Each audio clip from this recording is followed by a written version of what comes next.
Bonjour, Luc Griffet ici pour le deuxième module pour bien démarrer, deux règles cardinales. Tout le monde sait que l'un des défis majeurs du distributeur qui débute est de consacrer le temps nécessaire au lancement de son affaire. Et étant donné que le lancement d'une affaire de marketing de réseau ressemble fort au lancement d'une fusée, à savoir qu'il requiert le maximum d'énergie au départ, le temps que le nouveau distributeur va consacrer à son affaire est hyper précieux et va devoir être utilisé intelligemment. Et un autre défi est que le distributeur débutant, juste après la signature, est comme un nouveau-né. Il ne sait pas ce qu'il doit faire et il va donc devoir apprendre les savoir-faire. Alors face à ces deux défis, il existe fort heureusement deux règles très précieuses qui vont lui permettre de s'en sortir. C'est pour cela qu'on les appelle des règles cardinales.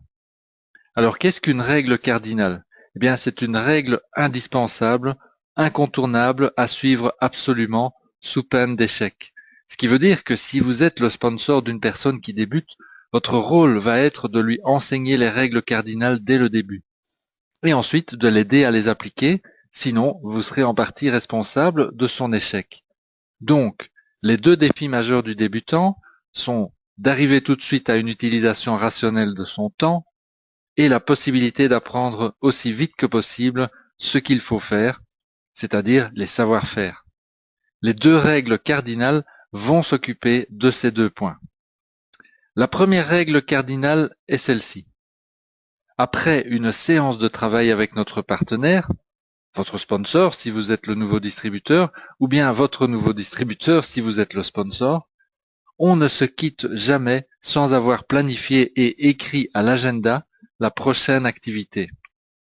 Prenons par exemple une séance de démarrage.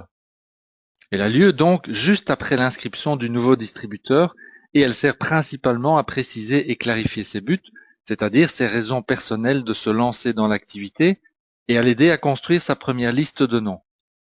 Après la séance de démarrage, la prochaine chose logique à faire est de commencer à inviter les contacts du nouveau distributeur.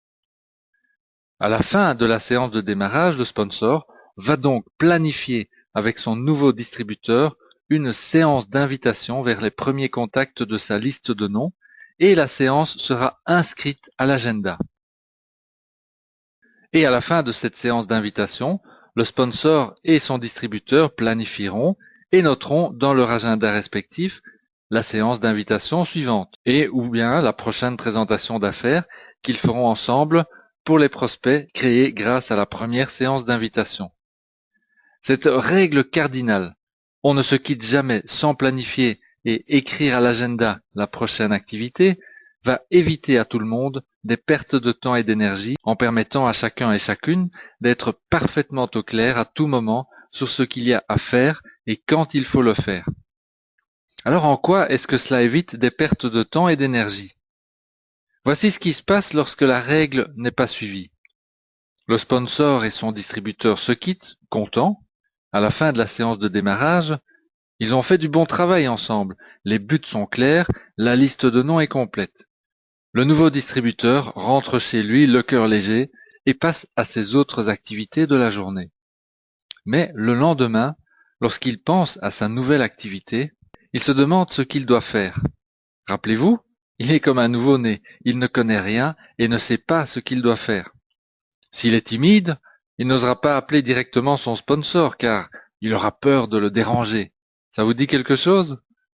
Il va peut-être tenter de parler de son activité ou de ses produits à un premier collègue avec lequel il s'entend bien. Mais, pas de chance, celui-ci est fermé et lui fait bien comprendre que les produits, c'est du bidon, il connaît bien le sujet, et que l'activité est une arnaque pyramidale déguisée en opportunité d'affaires. Maintenant, à la prochaine rencontre entre ce distributeur malchanceux et son sponsor, ce dernier va devoir passer toute sa séance à remonter le moral de son distributeur plutôt qu'à l'aider à faire avancer son affaire. Le scénario que je viens de vous décrire pourrait se nommer la spirale de l'échec. Et c'est pareil si le nouveau distributeur est plutôt extraverti et tourné vers l'action. Il va appeler son sponsor pour lui demander conseil, mais est-ce le bon moment pour appeler? Le sponsor aussi a ses occupations en dehors de son activité. Peut-être que le sponsor va décrocher, peut-être pas, il est occupé. Et s'il décroche, peut-être a-t-il son agenda à portée de main, peut-être pas. Il est justement en train de conduire sa voiture. Vous voyez où se situent les pertes de temps et d'énergie dans ces différents scénarios? Avez-vous déjà vécu des choses semblables dans la pratique? Et c'est encore pareil du côté du sponsor. S'il a oublié d'appliquer la première règle cardinale avec son nouveau distributeur, c'est probablement qu'il manque encore un peu d'expérience. Ce qui veut dire qu'il y a des chances qu'il se sente quelque peu freiné pour rappeler son nouveau distributeur après plusieurs jours sans nouvelles. Rappelez-vous, le distributeur nouveau-né ne sait pas ce qu'il doit faire et ne pense donc pas nécessairement à appeler son sponsor. Et ce dernier se dit, si je l'appelle trop tôt, il va peut-être penser que je cherche à lui mettre la pression. Ça vous dit quelque chose? Alors qu'avec la première règle cardinale, les choses sont simples. Sponsor et distributeur sont ensemble dans l'action, ils peuvent donc se mettre d'accord en un clin d'œil sur la prochaine chose à faire. Ils la planifient et la mettent à l'agenda avant de se quitter et peuvent ensuite tous les deux passer à leurs autres occupations avec l'esprit 100% serein jusqu'à la prochaine rencontre. La première règle cardinale apporte donc une solution au défi du temps pour le nouveau distributeur. Voyons maintenant comment la deuxième règle cardinale répond au défi de l'apprentissage des savoir-faire. La deuxième règle cardinale est toujours penser travail en équipe. Travailler en équipe, cela veut dire essentiellement travailler avec son sponsor. Mais l'application pratique de cette deuxième règle cardinale entraîne automatiquement une connexion entre tous les partenaires du réseau. En effet, lorsque nous travaillons avec notre sponsor, nous sommes souvent amenés à mettre ce dernier en contact avec nos propres filleuls. Et ceux-ci vont se mettre dès lors à dupliquer ce comportement de mise en contact et tout le monde va progressivement se mettre à travailler ensemble, s'entraidant les uns les autres en fonction des possibilités et des capacités de chacun et de chacune. La deuxième règle cardinale permet deux choses en même temps. D'une part, d'utiliser l'expérience du sponsor pour créer directement des résultats, donc de la progression, dans l'activité du nouveau distributeur. D'autre part, pour le nouveau distributeur, d'apprendre les savoir-faire en observant son sponsor les utiliser directement sur le terrain. Et les comportements acquis vont progressivement se diffuser ainsi dans l'ensemble du réseau. Enseigner en pratiquant, en prenant le nouveau distributeur par la main sur le terrain, voilà la raison principale du travail en équipe. C'est la clé de la duplication et le secret de la réussite en marketing de réseau. Les savoir-faire s'apprennent et se transmettent au rythme qui convient, en fonction des motivations, des aptitudes et du temps disponible. Alors une mise en garde s'impose cependant à ce stade.